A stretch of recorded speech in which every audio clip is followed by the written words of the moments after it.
इहो अक़ीदो सब खां अव्वल आहे। अक़ीदो ऐं उन खां पोइ इहो अक़ीदो ईमान आहे, उन खां पोइ अमल। ॿ शयूं आहिनि, इन सां माण्हू सचो मुसलमान थींदो आहे, कामिल मुसलमान थींदो आहे। हिकु अक़ीदे सां, ॿियो अमल सां। अक़ीदे जे लाइ ज़रूरी आहे त अक़ीदो ऐं इहा ॻाल्हि बि अवां ॿुधी छॾियो, इन्हनि ॿिन्हिनि शयुनि मां अक़ीदो अव्वल आहे, अमल पोइ आहे। अक़ीदो अव्वल आहे, अक़ीदे जो दुरुस्त हुजणु शर्त अव्वल आहे, ऐं अमल पोइ आहे। अक़ीदो दुरुस्त हुजणु घुर्जे। अक़ीदो उहो हुजे जेको अक़ीदो अल्लाह तबारक व तआला क़ुरान में ॿुधायो आहे, जेको अक़ीदो नबी करीम अलैहिस्सलातु वस्सलाम तव्हां असांखे हदीस मुबारक में ॾिनो आहे, उहो अक़ीदो, जेको अक़ीदो सैयदना गौसुल आज़म रज़ियल्लाहु तआला अन्हु तव्हां असांखे ॾिनो, उहो अक़ीदो, जेको अक़ीदो इमामुल आरिफीन हज़रत रोज़ेदीन रज़ियल्लाहु तआला अन्हु तव्हां असांखे ॾिनो, उन अक़ीदे खां सवा ॿी का बि ॻाल्हि न ॿुधंदासूं, न कंदासूं। इन ॻाल्हि ते ध्यान धरियो, ध्यान कयो। अॼुकल्ह माण्हुनि जा अक़ीदा ख़राब कया वञनि था। मुसलमाननि जे रूप में, आलिमनि जे रूप में धाड़े में मुल्क में फिरनि था। मुसलमाननि जे अक़ीदे खे ख़राब करण जे लाइ ही फेसबुक वॾो हिकिड़ो ज़रियो बणिजी वियो आहे। तंहिंजे करे पंहिंजे अक़ीदे खे दुरुस्त रखो। अक़ीदो अहिड़ो तव्हांजो मज़बूत हुजे, अहिड़ो मज़बूत हुजे।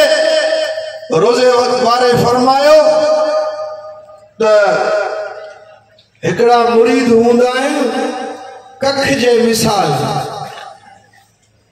ॾखिण जी हवा लॻी, उतर उनखे खयो वई, वरी जेकॾहिं उतर जी हवा लॻी त ॾखिण खयो वई। हिन पासे जी हवा अचे त हेॾे इहो कख हवा में जेॾा हवा ॿिए पासे मुखालिफ़ सिमत उनखे खणी वञे।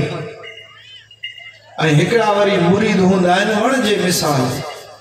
पाड़ हुन जा मज़बूत हूंदा आहिनि, हवा लॻंदी आहे, उन जूं ॾारियूं लुॾंदियूं आहिनि, पन लुॾंदा आहिनि, पर उहो मज़बूत हूंदो आहे वण। ऐं वरी हिकिड़ा मुरीद जबल जे मिसाल हूंदा आहिनि। केतिरी बि हवा तेज़ लॻे, झक लॻे, उनखे कंहिं बि क़िस्म जो लोॾो न ईंदो। फरमायूं त मुंहिंजो मुरीद जबल वांगुरु हुजणु घुर्जे।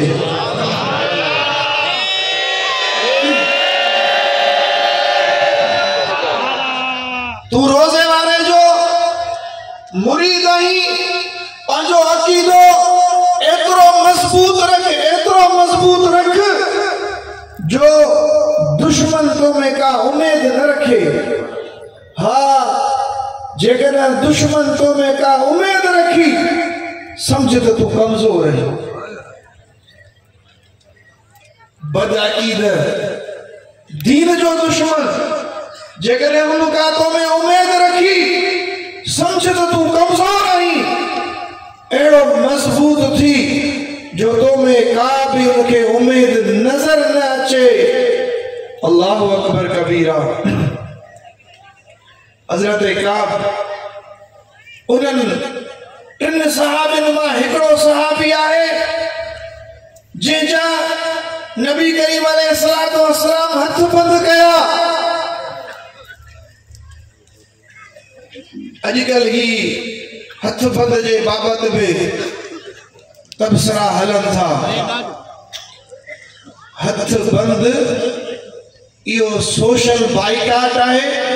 इहो नबी करीम अलैहिस्सलातु वस्सलाम जो जारी कयल कानून कुरान में उन जो जिक्र है। रोज़े वारे जी दरगाह रसूलुल्लाह सल्लल्लाहु अलैहि वसल्लम जी शरीयत जी उनमें पाबंदी। शरीयत पाक खां 1 इंच भी हेॾे होॾे का ॻाल्हि ना है। इहो कीअं थो थी सके जो इस्लाम में हथ बंद जायज़ न हुजे ऐं वरी रोज़े वारे जे तरीक़े में इहा शइ हुजे न। रोज़े वारे जे तरीक़े में शरीयत जे खिलाफ का गुंजाइश आहे। हज़रत काब नबी करीम अलैहिस्सलातु वस्सलाम जॾहिं उनजो हथ बंद कयो पोइ छा थियो? केरु बि उन सां ॻाल्हाए न पियो। उन चयो त मुंहिंजो अज़ीज़ आहे सौट आहे फिलाणो बाग में हूंदो भले तंग थी वियो अॼु उन सां वञी मुलाक़ात करे अचां। ॿियो उन बाग में सलाम वाराई उन सलाम जो जवाब बि न ॾिनसि। अॼुकल्ह हिन ते एतिराज़ थिए थो त सही हे छा आहे हे छा आहे। इहो कुझु बि न आहे। इहो आइन रसूलुल्लाह जी शरीयत आहे। कुरान करीम में जिक्र है वदाक़त अलैहिमुल अर्दु बिमा रहबत। जमीन कुशादगी के बावजूद भी उन्हनि जे मथां तंग थी हुई। खैर जगह मां ॻाल्हि कयां थो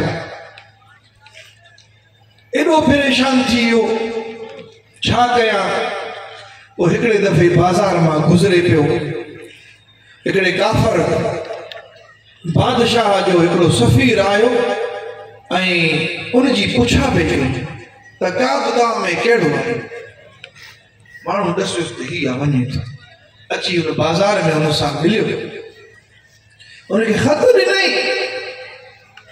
ख़त उन जॾहिं पढ़ियो ख़त में छा हुयो उन काफ़र बादशाह लिखियुसि त काब मूंखे ख़बर इहा पई आहे त तुंहिंजे साहिब तुझे नबी तुझे मथां सख्ती कई आहे ऐं तोसां वॾो ज़ुल्म आहे ऐं हीअ मां तोखे दावत ॾियां थो अचु मूं वटि त तोखे मां पंहिंजो वज़ीर बणाया तोखे बादशाही में हिस्सो ॾियां।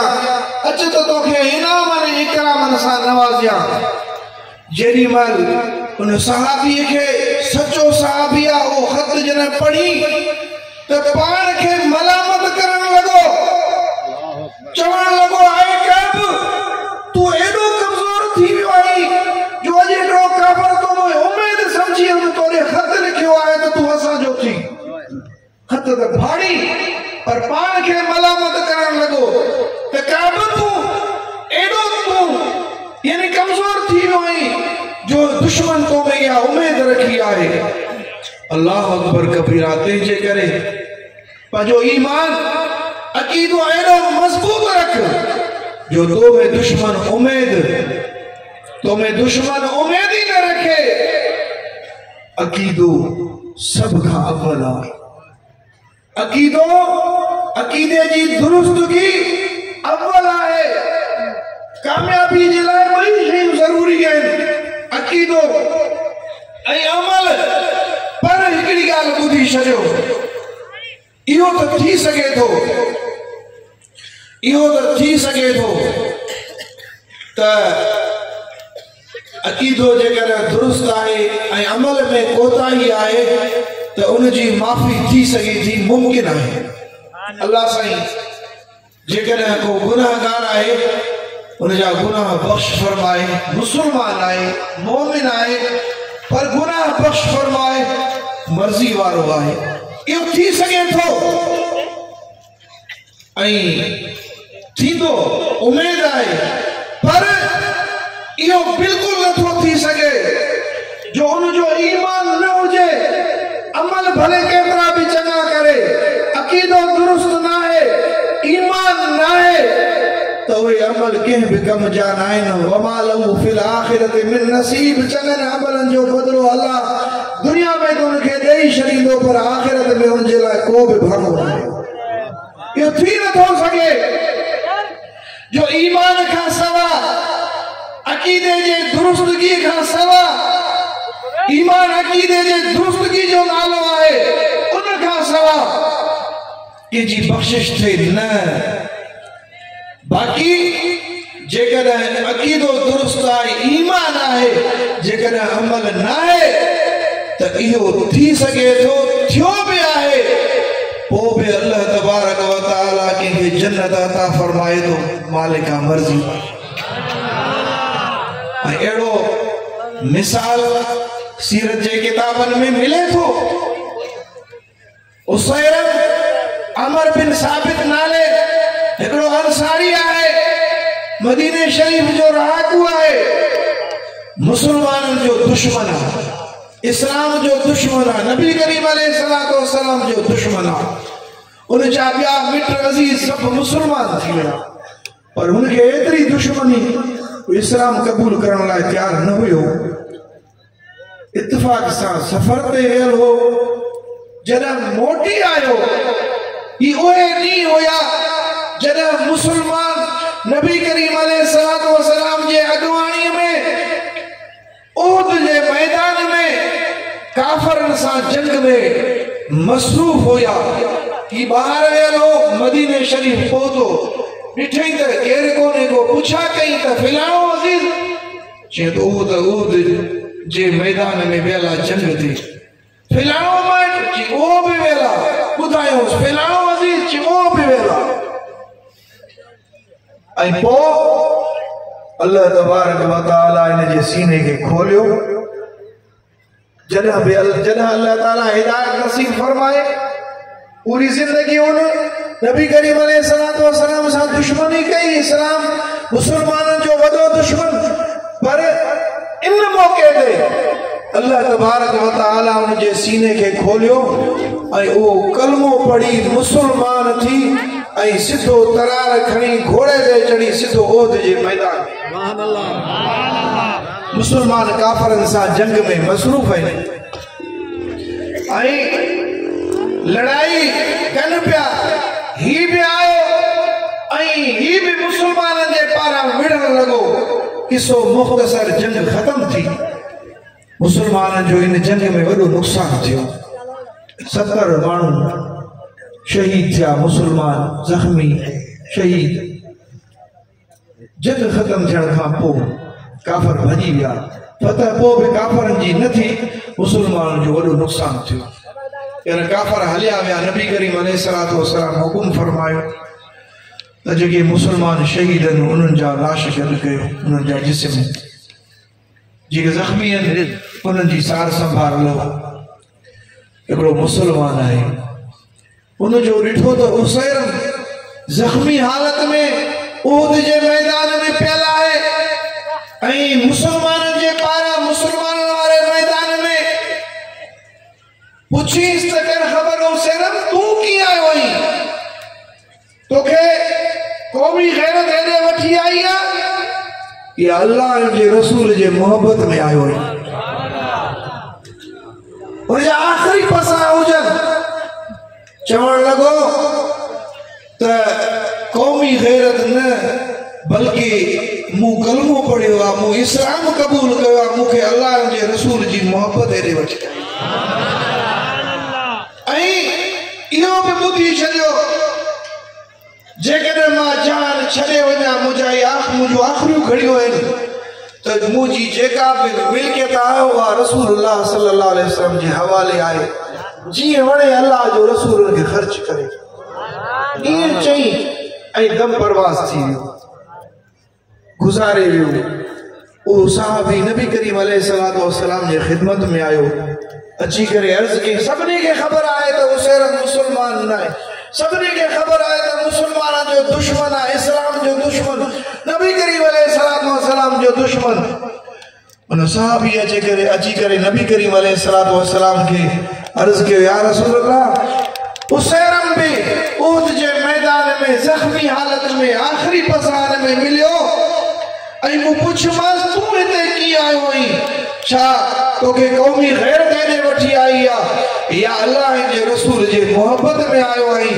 त चवणु लॻो त मां अल्लाह जे रसूल जे मोहब्बत में आयो आहियां मूं इस्लाम क़बूल कयो आहे ईअं चई ऐं पंहिंजो दम परवाज़ थी वियो गुज़ारे वियो नबी करीम अलैहिस्सलातु वस्सलाम फरमायो सदक़ व इन्नहु लमिन अहलिल जन्नह उसैरम सच चयो आहे ओ मां मोहम्मद जो अखियूं ॾिसनि पियो त उन जो रूह जन्नत में घुमे वो जन्नती आहे हज़रत अबू हुरैरा रज़ियल्लाहु तआला अन्हु सुवाल कयो सहाबन खां उन माण्हू जो नालो ॿुधायो जे हिकु बि नमाज़ न पढ़ी हिकु बि रोज़ो न रखियो पर पोइ बि वो जन्नती बणियो जवाब मिलियो तो उसैर अमर बिन साबित आहे हाँ इहो ॿुधी छॾियो त अक़ीदो दुरुस्त आहे ईमान मज़बूत आहे अमल में कोताही आहे त बख़्शिश मुमकिन आहे पर जेकॾहिं अक़ीदे में ख़राबी आहे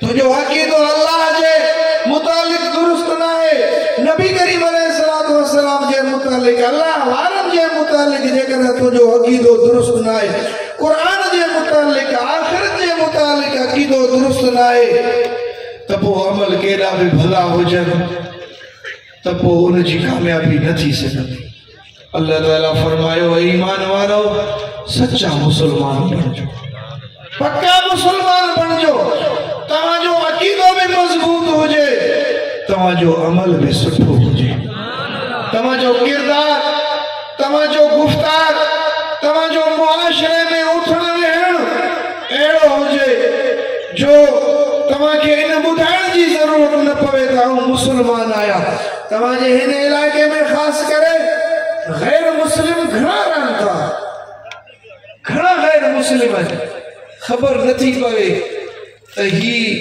माण्हू नावाक़िफ़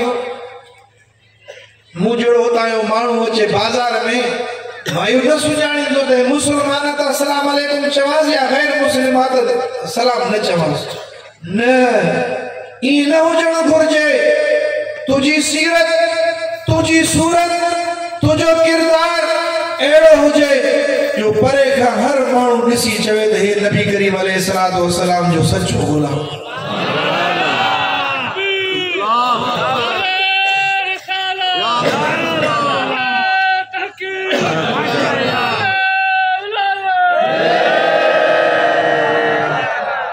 सच्चा मुसलमान बणिजो पंहिंजो अक़ीदो मज़बूत रखो पंहिंजो अमल दुरुस्त रखो नमाज़ पढ़ो ज़िक्र क़ाइम कयो इहो ज़िक्र इहो नमाज़ तव्हां असांजे वास्ते कामयाबी जे लाइ बेहतरीन शइ आहे ऐं ख़ासि करे हज़रत रोज़े धणी जे फ़क़ीरनि सां मुख़ातिब आहियां ज़िक्र तव्हां असांखे रोज़े वारे जे दर तां मिलियल आहे नमाज़ त हर मुसलमान जे मथां फ़र्ज़ आहे पर ॿ वक़्त ज़िक्र रोज़े वारे तव्हां असांखे ॾिनो आहे नमाज़ ऐं ज़िक्र जी पाबंदी हर हाल ज़रूरी आहे नमाज़ ऐं ज़िक्र जी पाबंदी कयो त इंशाअल्लाह अज़ीज़ ही छा आहिनि ही रंग छाजो आहे इहो नमाज़ ऐं ज़िक्र जी त बरकत आहे इन्हनि पंहिंजी निस्बत रोज़े वारे सां मज़बूत कई अॼु ही रंग तव्हां असां ॾिसूं पिया